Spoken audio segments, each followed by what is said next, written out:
Good morning, Brew Daily. I'm Neal Pryman. And I'm Toby Howell.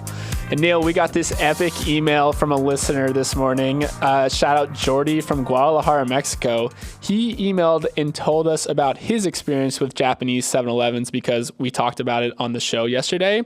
He said, I just wanted to tell you about something peculiar I found in 7-Eleven stores during a trip to Tokyo. You can find white dress shirts to purchase. There are even dressing rooms to change shirts before you head out to work.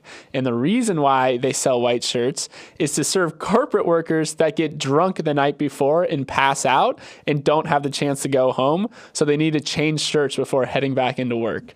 Any store that doesn't have that should not be able to be called a convenience store. Seriously, 7-Elevens in Japan sound like Next level. The most magical places. So thank you, Jordy, for emailing us. Literal definition of convenience. Thanks for the email. We have a great show for you. Not talking about 7-Eleven, unfortunately, but we are talking Meta layoffs. We're going to talk U.S. train debacles, which is always fun and sad at the same time, and then a chicken wing scandal. Cool. Excited for that. But first, we have some AI news.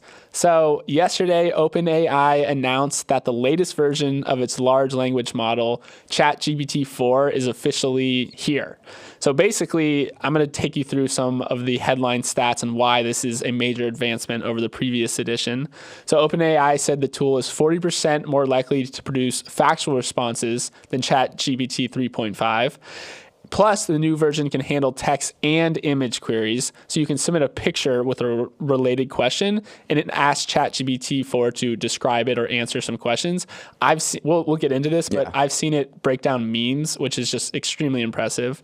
But I think the headline news is actually how ChatGPT-4 does on certain standardized tests. So OpenAI said that it exists human-level performance on many professional tests.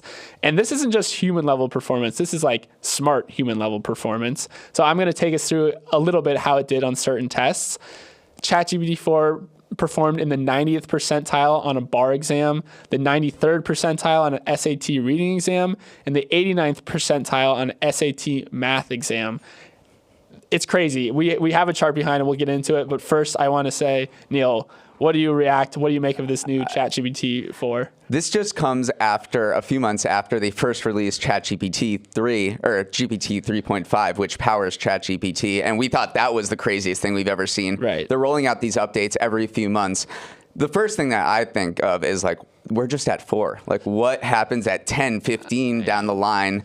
These things are so powerful, but I do want to talk about this visual interpretation thing because this kind of wowed us the most. In their presentation, an OpenAI exec drew a mock-up of a website, a very crude mock-up on a piece of tissue. And the AI literally made a website just from a screen grab of that thing he drew, which was very crude. And it is very astounding to see that they can interpret images. Right. So they call it vision as this latest advancement that they can deal with images. I saw it break down a meme, as I mentioned earlier in the show. It was of chicken nuggets arranged in the shape of the world map. Yeah. And someone asked, what is this meme showing? And it literally said, like, it's funny because, like, you're saying this is a beautiful world map, but in reality, it's chicken nuggets. So it doesn't have a sense of humor, but it understands what the joke is in certain pictures, which is kind of crazy to comprehend. I know. Sometimes I watch something, I'm like, I have no idea why that's funny. Yeah. So maybe I can ask GPT-4. Yeah. I'm just super bullish on this overall because in their presentation, they talked about, they actually revealed that a lot of companies were using this technology already. Morgan Stanley is using it so their employees can search company documents really quickly. Khan Academy is developing an automated tutor. Duolingo and Stripe are using it. And then Microsoft also said that GPT-4 was what the AI that they were using in their revamped Bing. Yeah, and that was something that we were talking about before the show, is that this is how you know that this is a real advancement, is when corporations immediately put it into their product suite because they're just like, this is such a good product. And that's where the real money is too, when corporations actually use it. I do actually want to just jump back to how ChatGPT-4 performed on these standardized exams. So obviously it's done really well on some of like the math and science-based exams. So we have a chart that we're looking at right now, it essentially is a bar chart where the left side of the exam is the ones that they do the worst on, and the right side is the ones they do the best on. The ones that they do the worst on, which is hilarious, is the AP literature exam. So it's still, I feel good as a former English major. Yeah. It still is not great at interpreting, I don't know, like prose or the meaning behind text. So that makes us feel good as like writers and. Makes feel good for now. But I would say if I was going back in the workforce, I would learn the hell out of this technology. Yeah. We talked a few weeks ago about how it would look good on your resume to be proficient in ChatGPT. But now companies are literally asking you to have proficiency in this technology in order to be hired. A Japanese startup is telling new hires that they need to know ChatGPT and other AI language models, or else they just won't have a job. Right. It's going that way. We're already seeing it. We already forecasted it. The pace of news is crazy. Like Google, it's constantly on their heels right now, scrambling to release updates on their own AI strategy. And they did release a kind of a snazzy video showing how they're going to incorporate it into the G Suite, which Microsoft is ahead of them in that. But I do think overall, huge boost in productivity, net positive for technology, for humanity. We'll see. It might come back and bite us, though. We'll talk about GPT-4 in the next few weeks, probably, at this pace. Let's keep it in the world of tech. This is kind of the opposite news to that development, but Meta keeps on shrinking. So Zuckerberg announced plans to lay off 10,000 workers yesterday, and that comes just 4 months after mass layoffs in November at the company. Meta laid off 11,000 employees then, or 13% of its workforce. Those were its biggest layoffs ever. So this is all part of Meta's year of efficiency that execs have called it, and it's just wide cost cuts across the company. Yeah, I mean, it is. We're seeing a correction for sure. Like Meta ballooned after and like during the pandemic, they got up to 87,000 workers. So they actually are still bigger than they were before the pandemic, which is crazy to think about. But I really love. Honestly, Zuck is on a bit of a like wartime CEO path right now. He has this great quote that he said in January is, I don't think you want a management structure that's just managers managing managers, managing managers, managing managers, managing people are doing the work, which is... Did he write that or did he say that out loud? I don't know. I hope it was a little bit of both. But basically, he was spitting bars about how ridiculous the corporate culture at Meta became. Yeah. He let it get that way. Yeah, it is. Listen, he's dissing himself when he says this. Like, he did let it balloon into what it is. But yeah, we saw a TikTok too that was going pretty viral of a former Meta employee who said, listen, I was hired at Meta and literally had to fight for work. Yeah. There was nothing to do. Like, there was whole teams of people who were there maybe just so Google couldn't have them or Apple couldn't have them. That was definitely one of the hypotheses of why Meta's headcount grew so big. Another one that I read in this Wired article, love this phrase, ghosts in the machine. And that kind of refers to people who were brought on to work on projects like Libra or its various cryptocurrency ventures. Or we talked yesterday about how its NFT platform was being collapsed. So when these products fail to launch, the employees stay on and I guess go to other teams and don't really know what to do. Yeah. So that is just, those are the ghosts in the machine, and they just stay around even when sort of their project that they were working on is not really an initiative for the company or is not a thing anymore. I love that phrase, ghost in the machine. I also just want to quickly bring up, we saw some Apple news yesterday, which was basically they were saying that they're going to reduce the frequency of corporate bonuses, which is hilarious to me because here you have Meta and Google laying off tens of thousands of workers, and Apple is like, everyone's like, holy crap, Apple's reducing the frequency. It just shows Apple was the only one to really not overhire during the pandemic. They're still running a tighter ship than these other big tech companies. But yeah, I guess cuts are hitting Apple right now. Yeah, it's still showing that Apple is not growing like it could be, and the higher interest rates and economic downturn are affecting the wider sector. Speaking of interest rates and affecting the wider sector, we're going to do a little bank recap because a lot's happening in the world of banking. We thought we were a little bit out of the woods in the U.S., given the regulatory FDIC stepping in, helping out SVB and whatnot. But we woke up this morning to see that Europe is on fire right now.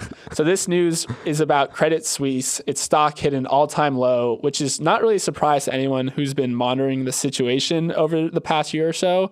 So Credit Suisse has been teetering for a while now. It's lost money for 5 straight quarters. Its clients withdrew about $100 billion from the bank in the fourth quarter alone.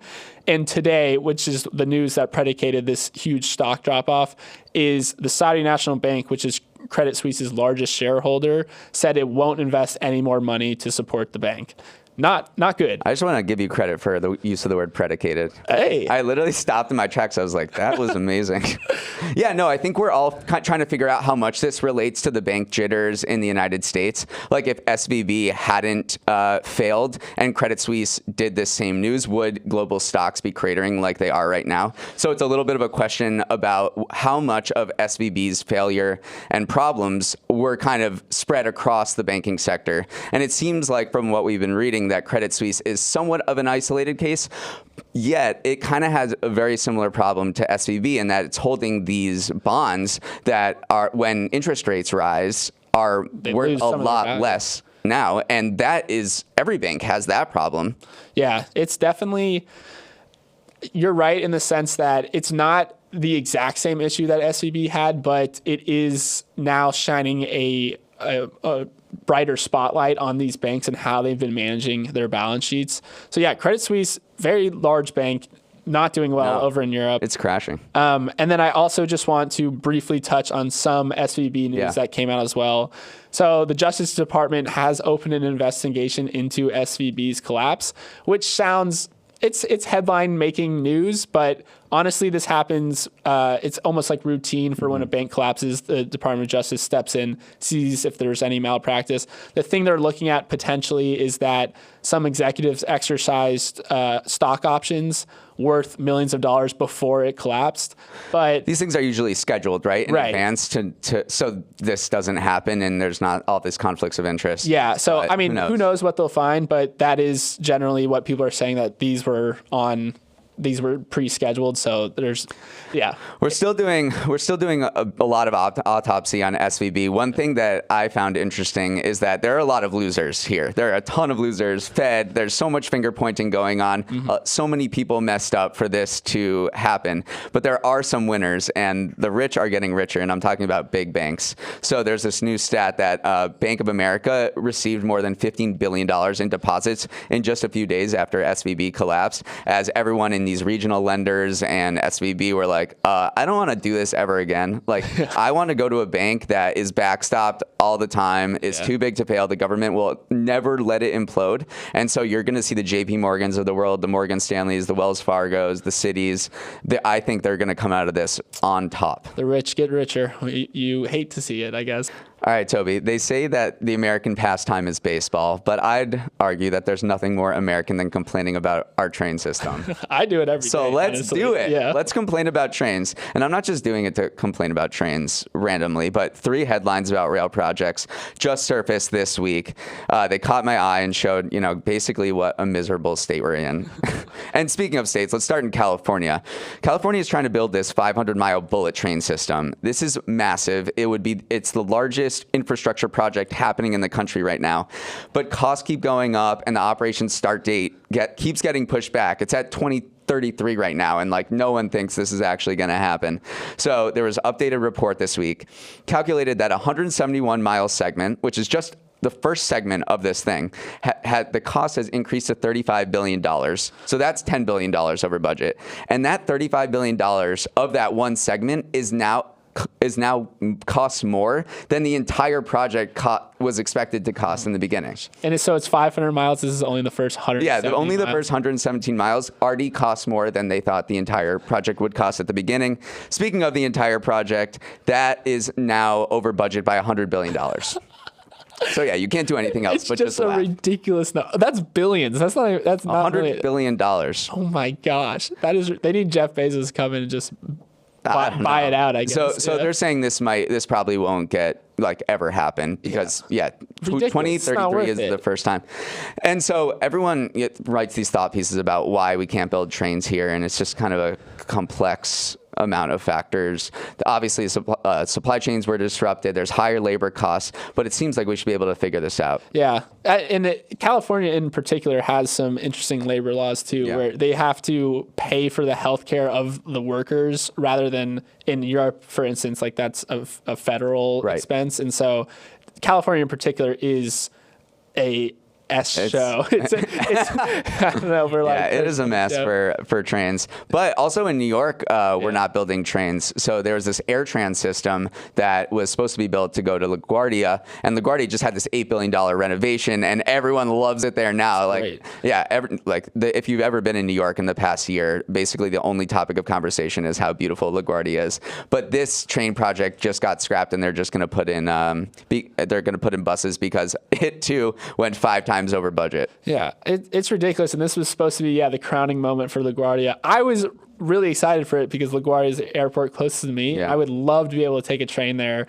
But they scrapped it. Instead, they're spending $500 million or so on a much bus less. system. I have to say that the urbanist Twitter people that I follow, because I'm kind of embedded in this world, love that for you. hated the AirTran to begin with, and they were like, "This was dead on arrival. There's no way this should have happened in the first place." Yeah. So disappointing, but they were like, expand buses. Buses work, and so maybe if you get like a bus with a dedicated lane. I used to take a bus to LaGuardia. It was fine. I'll try it. And then the final train debacle is in Atlanta, which in 2016 had this sales tax that was supposed to fund large capital expansion projects for buses, trains, stations. And then a new report out this week said they're pursuing half of all those projects. It's ridiculous. Also, but give the number of how much that was going to cost versus how much the California one was going to cost. It's not.